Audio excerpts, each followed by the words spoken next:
Quand Dieu obtient ce qui est plus étroitement en relation avec sa pleine pensée, il le fait dans des domaines où l'homme ne pourra rien faire et où tout ce qui lui sera associé proclamera que c'est de Dieu seul. C'est seulement le Seigneur qui l'a fait et aucun homme ne pourra mettre cela à son actif.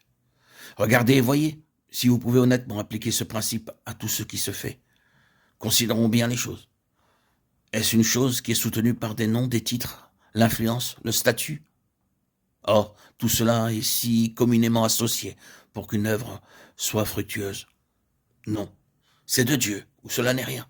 Il n'y a pas de grands noms, pas de grandes gens, pas de grands dons naturels, pas de grandes ni de remarquables qualifications humaines. C'est faible, impuissant en lui-même, insensé souvent, devant dire « je ne sais pas, tais-toi donc, retournons auprès du Seigneur Dieu ». S'il doit y avoir quoi que ce soit, ce doit être par le Seigneur. Si cela n'est pas issu du Seigneur, il n'y aura rien. Vous pouvez seulement l'espérer sur cette base. C'est du Seigneur.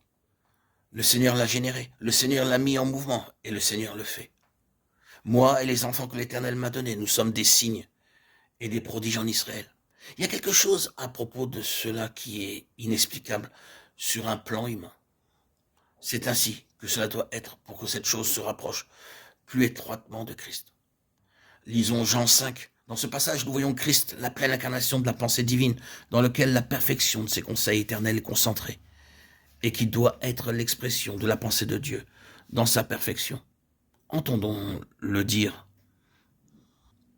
En vérité, je vous le dis, le Fils ne peut rien faire de lui-même. Il ne fait que ce qu'il voit faire au Père. Et tout ce que le Père fait, le Fils aussi le fait pareillement. Jean 5, 19. Je ne puis rien faire de moi-même. Jean 5, 30. Mais celui qui dit cela va aussitôt dire, car comme le Père ressuscite les morts et donne la vie ainsi, le Fils donne la vie à qui il veut. Jean 5, 21. Vous ne pouvez pas expliquer cela sur une autre base que sur celle de Dieu.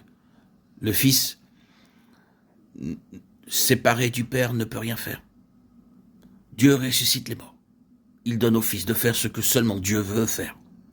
C'est à ce principe que nous voulons en venir. Nous ne pouvons pas aller au-delà de Christ dans sa perfection comme étant la pensée de Dieu. C'est pourquoi il dit « rien hors de moi-même ». Il est Dieu. Le passage d'Ésaïe 8, 18 cité dans Hébreux 2, 13 est mis dans la bouche du Seigneur. Jésus déclare « Me voici, moi et les enfants que Dieu m'a donnés ». Il a repris le principe. Et si vous regardez le contexte de ce passage dans Hébreux 2, vous voyez que les enfants conformes à lui tirent leur nature de lui-même. Maintenant, que signifie moi et les enfants que l'Éternel m'a donnés? Nous sommes des signes et des prodiges. Christ est-il un signe? Pourquoi dans l'évangile de Jean, tout ce qu'il faisait était un signe? Et quel était ce signe? Jésus a fait encore en présence de ses disciples beaucoup d'autres miracles ou signes qui ne sont pas écrits dans ce livre. Mais ces choses ont été écrites afin que vous croyiez que Jésus est le Christ, le Fils de Dieu, et qu'en croyant, vous ayez la vie en son nom. Jean 20, 30, 31. Ce fut un signe que Dieu était en lui.